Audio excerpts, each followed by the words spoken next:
Assalamu alaikum wa rahmatullahi wa barakatuh. Ripino hajaina.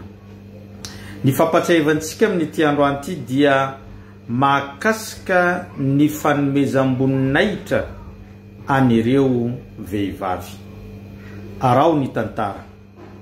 Nisy lehilahy anankiray nanaja fatratra ny vadiny, ny karakara ny vadiny, manome fanomezana sy kado isan-karazana anireo vadiny, ary tsy mba mikasy tanana na miteny mahery amin'izany vadiny izany.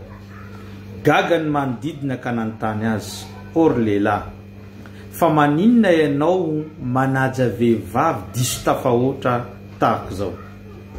Dia namaly zany lehilahy zany ka niteny hoe, tadidinareo ozy izy, fa tamin'ny andro nanomezany tompo Zanahary ay ny fofinaina, dia efa bolana tao ankibo ny vehivavy ny tenako, ary zao nipetraka 5 volana tao anatin'ny kibo ny vehivavy, ary rehefa teraka zao dia nitomany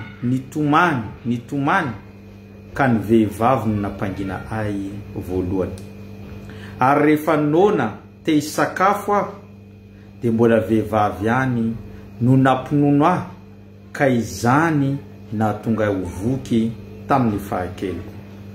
Ary rehefa lehibe sy tanora ny tenako ka mieritreritra ny anambady, dia mbola vehivavy ihany no vadiko. Ka tsy mendrika omem-boninahitra ve ny vehivavy? Tsy mendrika omena haja sahaza azy ve ny vehivavy? Rehefa nataony Zanahary ho fitaovana nitondrantsika 5 volana tao ankibo, ary tsy nahita ny masoandro sy izao fiainana eto ambony tany zao isika, raha tsy nijanona 5 volana tao ankibo ny vehivavy, ary niaina tao anatiny zany karazana fitsapana sy fijaliana tamin'izay fotoan'izay, ary ninona zavatra zay tsy fihinany, nisotro rano tsy tiany tamin'izay fotoana zay, mandra-pahatongantsika olombelona tahaka izao. Ka tsy mendrika ve ny hanomezantsika voninahitra azy ireo?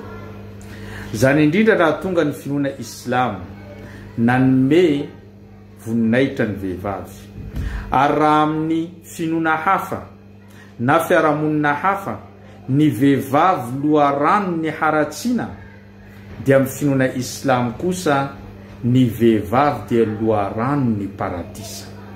Ho porofointsika izany amin'ireo zavatra anankitelo reto.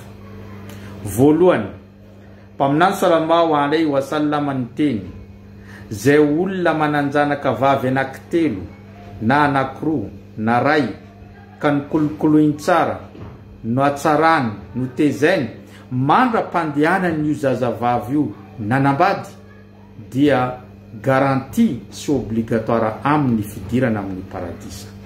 Zay manambara fa fikolokolonao zanakao vavy, fidiranao amin'ny paradisa.